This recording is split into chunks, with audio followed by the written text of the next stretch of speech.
ma rowere 900 rito duoko mawuok kuom piny owacho ewi chenro mar Nyota manyiso ni okel kaka yor siro rowere e yawo thuolo mag ohala manyalo bero ngimagi. Chenrono geto miyo rowere 100,000 omenda mar ohala, tiego gi kata mago manitiere tich to onge kod obok, bende mago ma oweyo tiegruok gi e kore kaachiel kod loso yo mar kungo ne rowere manitiere ohala.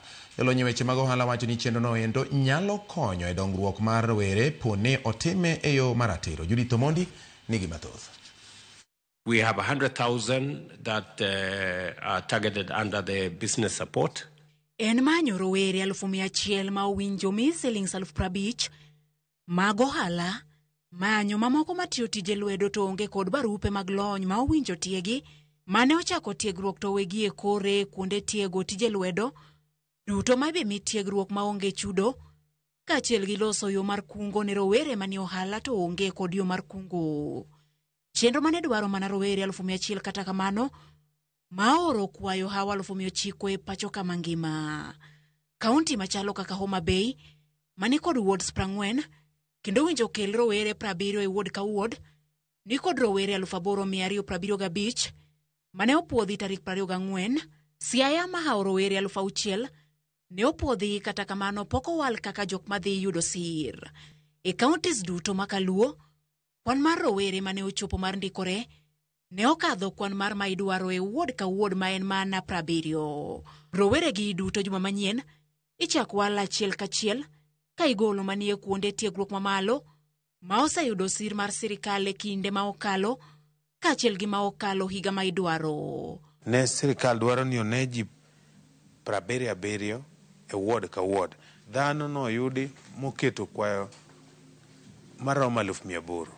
Koro igi kanyo ne nitie nyithindo bende manie university ma already benefit government projects moko. Nitie nyithindo ma nie college.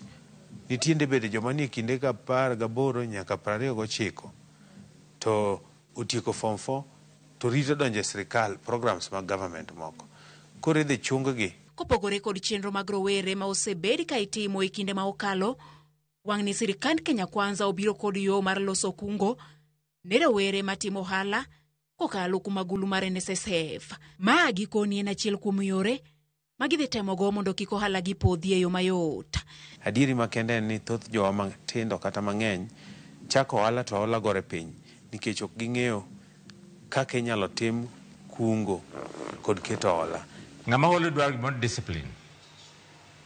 Discipline chakre gi keno. Ni katimo ohala matin, boda, saloon duka ta duka.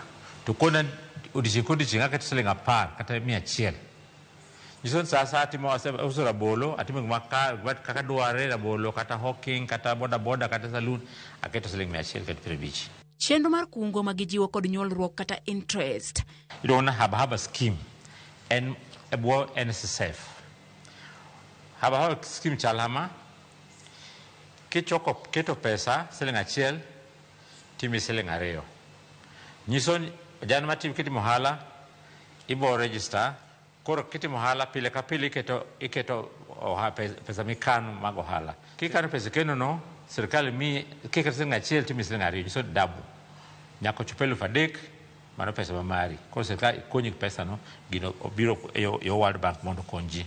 Ka penjo maduong' to en ni ere kaka chenro ni dipogore kod mamoko ma osebedo e kinde ma okalo. En gima dhi konyowa mondo walok pachwa kaka wang'iyo kaka yore mag ohala onego tim. Wajende wa maluo sani gima onego focus on en ere kaka wadhi loko kitwa gi timbewa mondo wabed gi the economic power mondo kata kwa joma tindo wanyalo make decisions ma influence kata chike maritowa to gi kata kaka wadak. Judith Omondi, Ramogi TV. Wakaw ywe mokwongo nyaka romo gi dakika 21 bang' saa 1 mar odhiambo. Weche manyien mag ratil biro ni kokalo Ramogi TV. Anoka George kaka pile waneno habari Odili Gardens Kisumu City. Ramogi TV lera ahinya kendo amora ahinya. Mano John Onyango from Awiti Foundation. Erokamano. Jamtau Awasi Border wacho ni watching live from Awasi Border. Luke kawuok Migori waneno Ramogi TV kendo wari gilongo ne Dan. Erokamano. Kasto binano ka aneno news makare wangilongo kadem kanyo iluongo ni Clinton mar wang'e longo kadem. Kamano Clinton in bende. Archdeacon David Mbaye mar Jawa ECCA in bende in kodwa ka. Jamtauda wasi neno ka ote maro ndikore kanyo diriyo. Joram Ogao ma wuoda hero wacho ni George Bati ana yie gi Mbadi 100%. Okawuoge afwane japuonj Duncan Kaoro. Kamana inya. Yiena mondo mi akaw yo mapiyo piyo nikech bang' mato na nyisi ni twak wadhi bedo ka kod ker Odungiranda bende watedo e yo makare ahinya. Ramogi Tv midhiero mar oula mapek osekelo midhiero ma miwuoro Lowa Ndhoya kata nyoro nyadhi ko Nyamera Francisca Awino Ugenya Siranga kendo River Ndhoya opong' moting'o bade malo. Erokamano ni Gavana Orengo. Erokamano ahinya. Mano iluongo ni MOJ udalego kaugagi mejokwiri moro na ote makamano nyakora mogi. Yiena mondo kaw yoge kanyo kadugo porwan gi mamoko ma en Ratil e Ramogi TV.